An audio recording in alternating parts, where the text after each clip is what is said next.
Assalamualaikum warahmatullahi wabarakatuh. Waalaikumsalam. Saya Nur Ajija dari kelas Perbankan Syariah semester 4B. Di sini saya akan menjelaskan tentang penafsiran Al-Quran surah Al-Baqarah ayat 275. Sebelumnya saya ucapkan terima kasih kepada audiens yang telah mau membantu untuk memenuhi tugas ini. Langsung saja, di dalam penafsiran surah Al-Quran surah Al-Baqarah ayat 275 itu, yaitu tentang riba itu haram, jual beli halal. Nah, dalam surah Al-Baqarah ayat 275 yang artinya Allah telah menghalalkan jual beli dan mengharamkan riba. Nah, adapun riba itu terbagi atas dua macam, yaitu riba jahiliyah yang disebut riba nasyia dan riba fadl. Riba nasyia seperti seorang yang berhutang Rp1.000 yang mesti dibayar dalam jangka waktu yang telah ditetapkan tetapi tidak terbayar olehnya pada waktu itu, maka bertambah besar jumlah utangnya itu.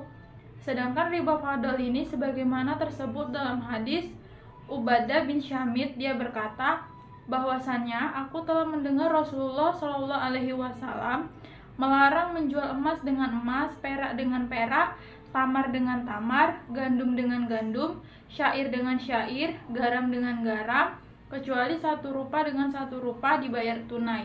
Maka siapa yang menambah atau meminta nambah sesungguhnya dia telah melakukan riba. Riwayat Muslim. Nah, Ibnu Abbas hanya mengharamkan riba jahiliyah, tetapi menurut keterangan dia telah rujuk dari fatwanya dan kembali meminta tobat kepada Allah dan mengharamkan riba fadl itu. Demikian diriwayatkan oleh Ibnu Abbas.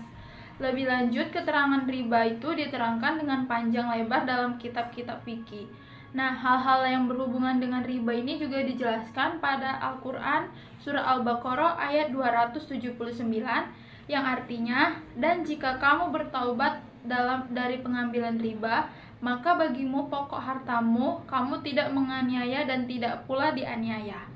Nah, pada ayat sebelumnya kan oleh Allah sudah diperingatkan, jika kamu tidak mau berhenti dari mengerjakan riba itu, maka tanggunglah tantangan perang dari Allah dan Rasul-Nya. Nah, karena itu pekerjaan melakukan riba itu adalah salah satu pekerjaan dosa besar yang wajib dijauhi dan ditinggalkan. Orang yang pernah melakukannya hendaklah berhenti dengan segera dan bertaubat. Kalau dia taubat, dia boleh mengambil modalnya itu kembali dengan tidak mengambil keuntungan yang didapatnya dari riba itu. Sebagaimana telah diterangkan pada ayat lalu, riba itu ada dua macam, yaitu riba jahiliyah atau riba nasyia dan riba fadl. Zaid bin Sabit telah melarang yang demikian, begitu juga qaul Said bin Jubair, Syabi dan Hakim. Demikian juga qaul sahabat-sahabat kami dan hampir semua pendapat fuqaha yang lain. Menurut Abbas dan Nasyai, tidak mengapa yang demikian. Berkata Abu Bakar, Ibnu Umar yang mengatakan riba itu ialah dengan nama syara, dan nama syara itu semata-mata taufiki, mengikuti saja apa yang telah ditetapkan Nabi. Kedua, sebagaimana telah dimaklumi, riba jahiliyah itu adalah karena bertempo dan tempo menambah pembayaran. Nah, jadi pembayaran tambahan itu adalah untuk pengganti tempo. Karena itu diharamkan oleh Allah dan dibatalkannya dengan firman-Nya. Dan jika kamu tobat, maka bagimu semua modal harta bendamu. Di samping itu, pada ayat sebelumnya, Allah Subhanahu wa Ta'ala dan ditinggalkannya riba-riba yang masih tersisa jika kamu orang-orang yang beriman. Allah Subhanahu wa Ta'ala telah mengancam mereka yang melakukan tambahan pembayaran karena tempo itu. Dalam masalah ini tidak ada perbedaan pendapat antara ulama mengenai seorang yang berkata, utangi aku 1.000, nanti aku tambah 100. Hal demikian itu adalah riba. Nah, karena tambahan yang 100 adalah tempo, begitu juga pembayaran berkurang kalau tempo berkurang pula.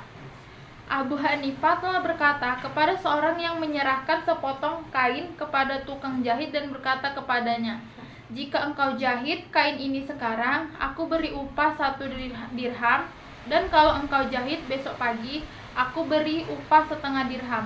Syarat yang kedua ini batal jika diselesaikan jahitan itu pada esok paginya, dia tetap menerima upah menurut biasanya. Nah, demikian ini adalah tafsir Assalamualaikum warahmatullahi wabarakatuh. Waalaikumsalam warahmatullahi wabarakatuh. Nah, saya tadi kan sudah mendengar penjelasan tentang riba dari Kak Zidah. Saya ingin bertanya nih, coba berikan contoh transaksi yang termasuk riba fadha dalam kehidupan sehari-hari. Oke, terima kasih ya atas pertanyaannya. Saya akan menjawab pertanyaannya. Nah, pertanyaannya itu, coba berikan contoh transaksi yang termasuk riba fadl dalam kehidupan sehari-hari, ya kan? Pertanyaannya itu. Nah, jawabannya, contohnya itu ketika seseorang menukarkan 1 gram emas dengan 1,1 gram emas atau menukarkan 10 kilo beras dengan 12 kilo beras.